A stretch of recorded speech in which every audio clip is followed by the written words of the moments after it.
As guerras que já aconteceram e as que estão acontecendo na conjuntura atual mundial são acontecimentos horríveis, porém fascinantes, e acabam por dizer muito sobre a situação atual da sociedade. Elas moldam territórios, transformam as fronteiras e mudam os hábitos das pessoas pelo mundo inteiro. Como já se sabe, a guerra, mesmo sendo fascinante, não é algo bonito, e não se trata de um evento onde os países sentem a necessidade de contratar fotógrafos para registrarem e gravarem as guerras que ocorrem. Todavia, todas as guerras ocorridas depois da invenção da fotografia, fotojornalistas e fotógrafos, tanto amadores quanto profissionais, começam a trazer uma imagem da escuridão do campo de batalha e das crueldades que ocorria. Sem esses fotógrafos que arriscaram suas vidas nos campos de batalha, nós provavelmente não teríamos qualquer registro detalhado das guerras lutadas ao longo da história. Os historiadores e a sociedade como um todo têm muito a agradecer a esses fotógrafos que, acima de tudo, também eram soldados e artistas. Até o começo da Primeira Guerra Mundial, os fotógrafos não contavam com equipamento específico para situações extremas como a guerra, por serem em sua maioria fotos em movimento em locais pouco iluminados. As câmeras e os filmes daquela época tinham que ser perfeitamente ajustadas para que pudessem deixar as imagens com boa qualidade. No entanto, esse luxo não existia. Os fotógrafos de guerra, muitas vezes, tinham de pedir para as pessoas das fotos ficarem paradas para que a imagem pudesse ser feita, o que, em uma situação de batalha, não era muito conveniente.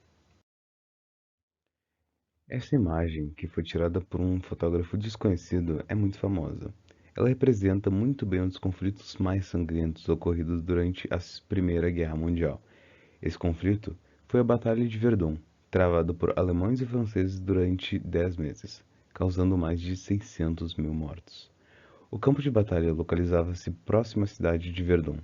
Os alemães eram comandados pelo general Erich von Falkenhayn, que iniciou os ataques de artilharia e bombardeamentos em 21 de fevereiro de 1916. Do lado francês, estava comandando as tropas que resistiam às investidas alemãs o general Philippe Pétain. Os alemães conseguiram importantes vitórias no início da batalha, com fortes bombardeios efetuados principalmente sobre as trincheiras francesas. Porém, a entrada de Pétain no comando das tropas francesas representou o fortalecimento da resistência dos franceses às invadidas alemãs. Com o lema "Não passarão", os franceses adotaram uma tática de rotatividade de tropas nos fortes e trincheiras, pretendendo dessa forma diminuir o cansaço dos soldados e os efeitos nocivos à moral de luta decorrentes dos longos períodos parados em um mesmo local.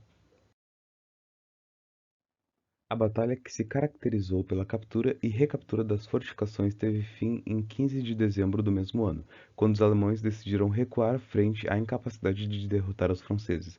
A resistência dos franceses, aliada às ofensivas britânicas sobre as posições alemãs, irá marcar a derrocada do Segundo Reich na Primeira Guerra Mundial. Durante a Segunda Guerra Mundial, os fotógrafos nos campos de batalha tiveram que enfrentar as piores condições possíveis, mesmo quando comparados a outras guerras, entre violência, trauma e outras coisas, já que era uma coisa nova para as pessoas sem histórico militar.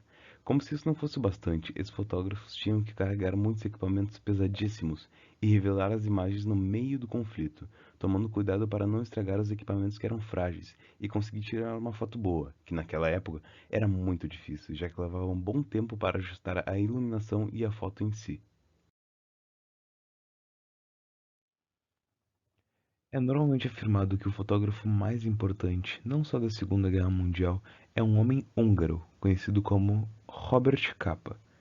Sob o nome de nascença André Erno Friedman, Capa tornou-se um dos fotógrafos de guerra mais conhecidos e respeitados, que cobriu inúmeros conflitos armados durante a primeira metade do século passado. Guerra Civil Espanhola, Guerra da Indochina, Segunda Guerra Mundial, que é a que a gente está falando, e Guerras do Mundo Árabe são as principais guerras que ele fotografou. Durante a Guerra Civil Espanhola, a sua namorada, que também era fotógrafa, morreu atropelada acidentalmente por um tanque de guerra.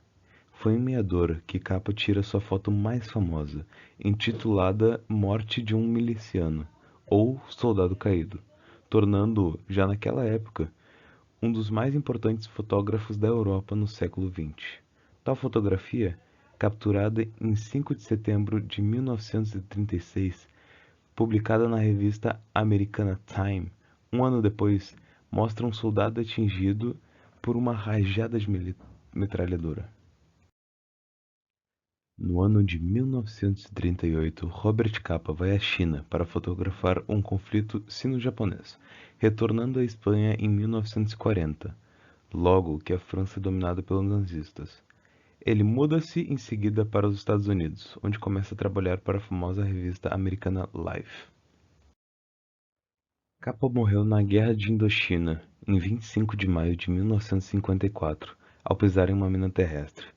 Seu corpo foi encontrado em meio aos escombros com um detalhe que chamou muita atenção. A câmera permanecia em suas mãos. O dono de uma das frases mais famosas do mundo da fotografia: "Se suas fotos não estão boas o suficiente, você não está perto o suficiente." Robert Capa utilizava uma Leica 35mm, além de uma Contax LLA e uma Nokia S. As câmeras com lentes de curto alcance necessitavam de uma aproximação no momento fotográfico, o que tornava seu trabalho ainda mais perigoso. Seu legado é imensurável para a história da fotografia mundial, que repercute até os dias de hoje, influenciando o trabalho de jovens fotógrafos até mesmo dos profissionais. Com certeza, um precursor da fotografia de guerra que morreu fazendo o que mais amava: fotografar.